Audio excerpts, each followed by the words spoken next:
Hey y'all, it's really cold, so I'm over here in bed, just like.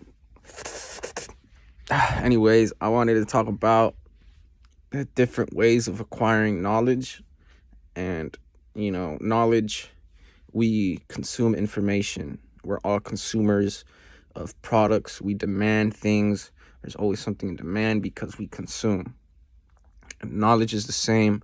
You know, there's newspapers called the Daily Digest. It's because we digest information. We sit in the thought of things. We let the food sit. We let the food digest and go down. So um information. There's a lot of ways to get information and understand information just like that. We're always getting information. Once you wake up and you see the day how it is, you're already taking in the day, the information. What is nature telling you? How is the day looking? Is it a bad day, a good day? So what can you do? You have to inform yourself what's possible. There's people who, no matter what, rain or shine, they'll go out and they'll work. Sometimes it doesn't matter. Some of us, we want to protect our health. We don't want to get too wet. Of course, we have to be real thoughtful of ourselves and our health and physically, and it'll affect us mentally and spiritually too if we don't do good to our bodies and we don't pay attention to how and what we're doing to ourselves, what we're getting ourselves into, rain or shine. Too much is bad. That's why you want to cover yourself, have an umbrella. um um I was also thinking about how food, information can be like food. We consume even information, and it's like I've heard of restaurant owners who will talk about how they've worked with the same food all day, all week, and they don't want to eat their own food. Once they close up shop and they've cleaned the kitchen, the chefs, they'll want to eat somewhere else. And I get that. It's like getting the same information from the same place. Sometimes it's tiring, and sometimes you just want to laugh and you want some entertainment. And so you go somewhere else, and sometimes we might not have friends, and we watch videos of people with friends. They vlog just so we can learn, and we just can feel like we're there and we can see what it is to have friends. You have to know when somebody's being real to you and somebody is agreeing with you, not just for your validation, but agreeing with you because it makes sense to them. Your soul's purpose combine realistically, and you guys can make something out of your ideas, whether it's laughing, more ideas. And so there's a lot of ways to consume information like that. uh you know um yeah. So I also want to say something about how well, no there sometimes when fishermen, they might call certain fish garbage fish because the meat is not as tender. It's just different. The meat doesn't cook well. The meat is gushy when you cook it. And so the thing about that, there's also other people who disagree with the fact that there's any garbage fish, because you every fish has its taste, different taste, and sauces that go well with each other and sauces that don't go well with another type of fish. So what I can say about that, and all that is knowledge.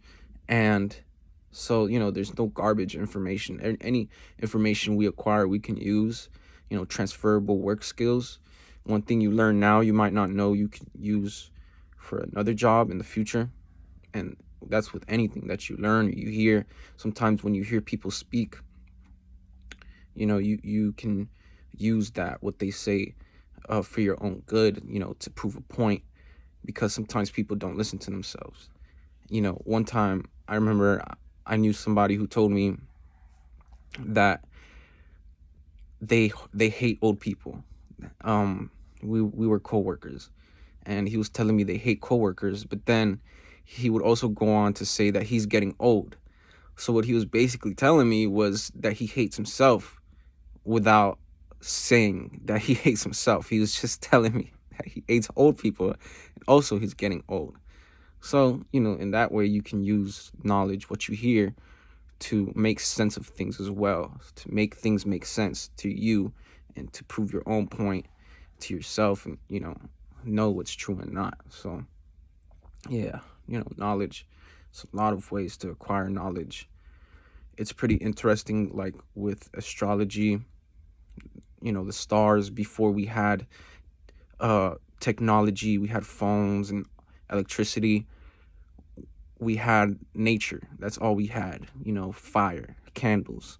And also with astrology, that's what Indians used, people outside to tell time. Of course, you have that one star that rises in the day, and you can tell it's daytime. And then when the sun goes down, you have uh, bits, a bunch of other stars that you can only see so little. You could just see a little glimpse of them. And this is what they used to tell to define energy, was the way the stars had moved differently each time the night came.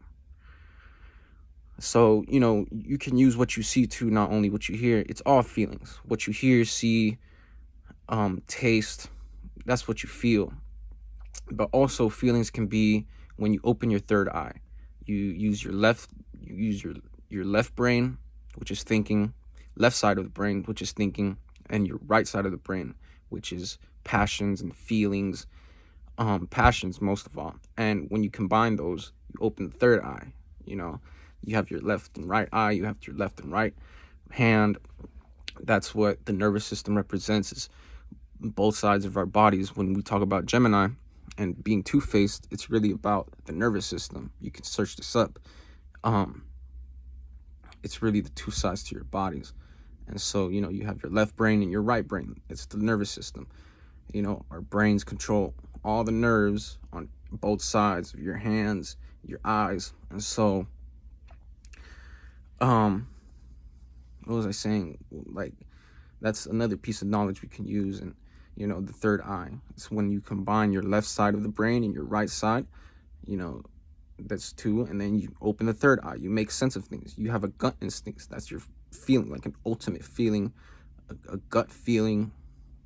A soul purpose can come from your gut feelings. You see something, you say, damn, that makes sense. That's how we all usually read, from left to right. You think, and then you see. That's how we learn to read, and that's what we do. But really, it's kind of backwards, because when you go from left to right, once you look, that's already feeling. We're always just using our heart first. We were always leading with our feelings. You see first, you see how the day is, then you think about what you can do, which is right and left.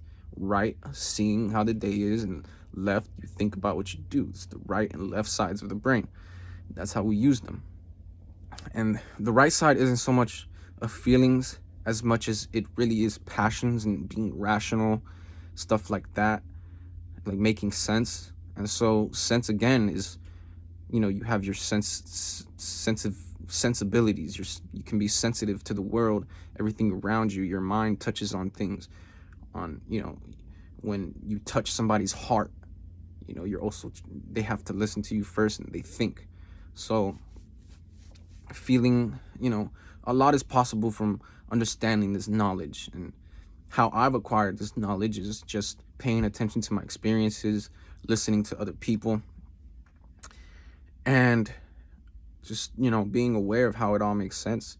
Actually listening and seeing how everything makes sense. It's just how everything works, basically. Acquiring knowledge. Yeah.